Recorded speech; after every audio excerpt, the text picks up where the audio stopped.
দেখো আমরা ঢাকা ইউনিভার্সিটির 2026 সালের সেশনের আবেদন যোগ্যতা মানবন্টন এবং পাস মার্ক নিয়ে আলোচনা করব। তো তোমরা জানো ইতিমধ্যে সার্কুলার প্রকাশিত হয়ে গেছে, আমাদের পরীক্ষার ডেটটাও দিয়ে দিছে, সম্ভব 22 ডিসেম্বরে তোমাদের পরীক্ষা হবে।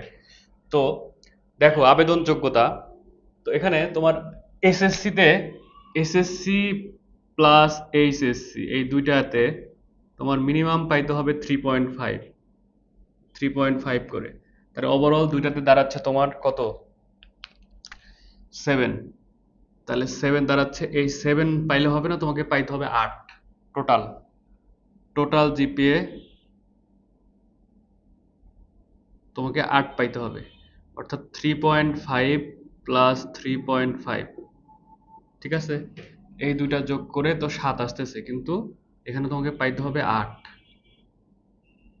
জিপিএ পাইতে হবে তোমাকে টোটাল 8 পাইতে হবে, 8, ঠিক আছে। ওকে, এটা গেল। এখন মান বন্টনটা তোমরা দেখো যে এখানে PCMB, physics, chemistry, math, biology. তো এখন এটার মান বন্টনটা আমরা ধরো দুইটা পদ্ধতিতে দেখাবো। তোমরা জানো যে প্রত্যেকটাতে 25 করে হবে, অর্থাৎ এমসিকিউ আর রিটেন। তাহলে দেখো এমসিকিউ সবগুলো 15 করে, 15 মার্ক। এটা তো 15, 15, 15, 15। এখন রিটেনে তোমার সবগুলোতে 10 করে মার্ক, সবগুলো হচ্ছে 10 প্লাস 10, এখানে প্লাস 10, 10, 10। তাহলে এই দেখো 60, এটা হচ্ছে এমসিকিউ, প্লাস হচ্ছে 40 হচ্ছে রিটেন। তাহলে এটাতে তোমার দেখো সময় হচ্ছে, এটাতে 45 মিনিট, 45 মিনিট থাকবে, এটাতেও হচ্ছে 45 মিনিট। কথা বুঝছো? তার মানে এটা 60টা এমসিকিউর জন্য তুমি সময় পাচ্ছ 45 মিনিট, রিটেনের জন্য তুমি সময় পাচ্ছ 45 মিনিট। এখানে একটা ইনফরমেশন দিয়ে রাখি, এই 45 মিনিটে এই 40 মার্কের রিটেন ধরো শতকরা 2 থেকে 1 জন, 1 থেকে 2 জন অ্যান্সার করতে পারে, বাদ বাকি সবাই করতে পারে না সময়ের অভাবে। এটা আগে তোমাদের বলে নিলাম। আচ্ছা, তাহলে এটা তো গেল মানবন্টন। এখন আমরা আসি যে পাস মার্ক কেমন হবে, কোনটাতে কেমন। তাহলে দেখো এই যে রিটেন, শুরুতে দেখি এমসিকিউ এ মার্ক ছিল কত আর রিটেনে মার্ক ছিল কত। তাহলে এমসিকিউ এ মার্ক ছিল তোমার 40, সরি 60। এমসিকিউ ছিল 60 আর রিটেনে ছিল 40। তাহলে এই 60-এর মধ্যে তোমাকে কত পাইতে হবে বলো তো?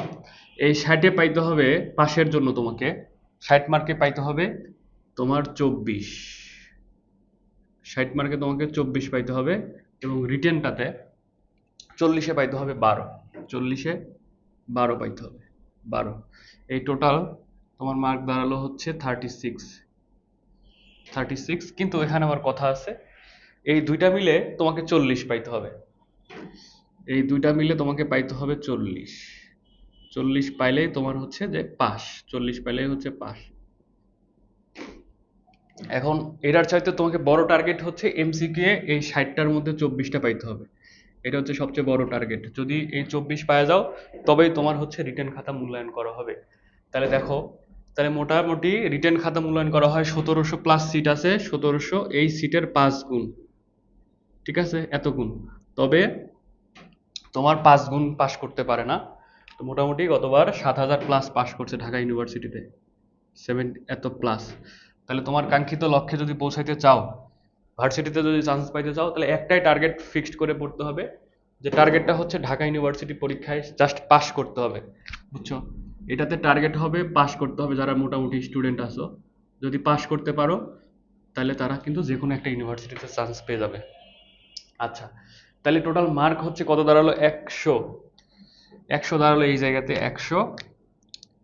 আর তোমার এই যে জিপিএ তে 20, তো এই মোট হচ্ছে 120-এ, 120-এ পরীক্ষা, ঠিক আছে, 10 10 করে জিপিএ তে। তাহলে এই জিপিএ এর 20টা কেমন ভাবে আসলো ভাইয়া? ধরো তুমি এসএসসি তে পাইছো হচ্ছে 5 পয়েন্ট, তাহলে এটাকে তোমাকে 5 পয়েন্ট পাইছো, এটাকে 2 দিয়ে গুণ করতে হবে। আর ধরো এইচএসসি তে পাইছো তুমি হচ্ছে 4.5, এটাকে 2 দিয়ে গুণ করতে হবে। তাহলে এখানে তোমার 10 দাঁড়াচ্ছে, এই জায়গায় 10 আর এখানে হচ্ছে 9, তার মানে তুমি এখানে 9 পাইছো, 4.5। তুমি যদি 4 পয়েন্ট পাও তাহলে কি হবে, 8 দাঁড়াবে, অর্থাৎ এখানে 2 মার্ক তোমার কমে যাবে। এই হচ্ছে জিপিএ এর হিসাবটা। আচ্ছা বেশ, এবার আমরা আসি যে ভার্সিটি প্রিপারেশন তো তোমরা নেওয়া যারা শুরু করছো, তাদের জন্য কিছু বই কিনলেই হচ্ছে। যারা কোচিং সেন্টারে ভর্তি হয়েছে, উদ্ভাস অথবা ধরো এসিএস, এদের জন্য অন্যান্য বই না নিলেও হবে, তবে যেটা মাস্ট নিতে হবে, ধরো ঢাকা ইউনিভার্সিটি যাদের প্রিপারেশন একবার একমাত্র ঢাকা ইউনিভার্সিটি, তারা রয়্যাল পাবলিকেশনের রয়্যাল পাবলিকেশনের একটা বই বের হয়েছে, সেটা হচ্ছে অধ্যায়ভিত্তিক প্রশ্ন ব্যাংক ঢাকা ইউনিভার্সিটির। ঠিক আছে, DU question bank, DU question bank, এটা অবশ্যই হতে হবে অধ্যায় ভিত্তিক, তাছাড়া নিয়ে লাভ নাই তো। ঠিক আছে, অধ্যায় ভিত্তিক এই প্রশ্ন ব্যাংকটা নিলে তুমি একটা ধারণা পাচ্ছ যে একটা অধ্যায় শেষ করার পর তুমি দেখতে পাচ্ছ যে ঢাকা ইউনিভার্সিটিতে কি প্রশ্নগুলো আসছে, ওখানে শুধু ঢাকা ভার্সিটির প্রশ্নটাই দেয়া আছে।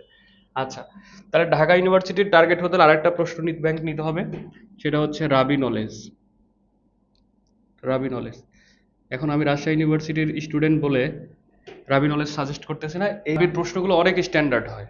তো তুমি চাইলে এই প্রশ্ন ব্যাংকটা নিতে পারো, এবং নিতে হবে যদি ঢাকা ইউনিভার্সিটির প্রিপারেশন টার্গেট হয়। এবং ওভারঅল যারা বই নিতে চাও, এই দুইটা বাদে, যে ঢাকা মানে ভার্সিটি প্রিপারেশনের জন্য যারা বই নিতে চাও কোচিং সেন্টার বাদে, তারা অ্যাসপেক্ট সিরিজের বইগুলো নিতে হবে। দেখবা হচ্ছে আমি লিখে দিই, এটা বইয়ে তোমরা পড়ে নিবে আর কি। অ্যাসপেক্ট, অ্যাসপেক্ট, এরপরে হচ্ছে ফিজিক্স, ম্যাথ, বায়োলজি, এগুলোর আগে অ্যাসপেক্ট কথাটা লেখা থাকবে। আর কেমিস্ট্রির ক্ষেত্রে কেমিস্ট্রি প্লাস লেখা থাকবে।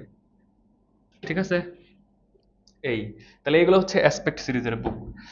যারা হচ্ছে যে physics plus, math plus, biology plus এগুলো নিতে চাও, তাহলে তারা কিন্তু মানে অ্যাসপেক্ট সিরিজের আসল বইটা কিন্তু তোমরা পাবে না। ঠিক আছে, ওই, তো এই হচ্ছে কথাবার্তা। তো তোমরা মোটামুটি প্রিপারেশন শুরু করে দাও। তো আরো বিস্তারিত সব তথ্য দরকার, আমরা হচ্ছে যে তোমাদের সামনে নিয়ে হাজির হব। তাহলে মোটামুটি 12 ডিসেম্বর ক ইউনিটের পরীক্ষা, 12 ডিসেম্বর। তাহলে যারা হচ্ছে ধরো আমার চ্যানেলের ভিডিও দেখবা, তারা মোটামুটি সায়েন্সের ভিডিও আসবে সব, হচ্ছে অন্যান্য কিন্তু বিভাগের আমি কোনো ভিডিও দিব না। জাস্ট হচ্ছে ভার্সিটি এ ইউনিট, দেখো ভিতে ভার্সিটি, এতে এ ইউনিটের জাস্ট সব কিছু আসবে। তো আশা করি তোমরা এই বিষয়গুলো ক্লিয়ার হইছো। সবাই ভালো থাকো, দেখা হবে অন্য কোনো ভিডিওতে।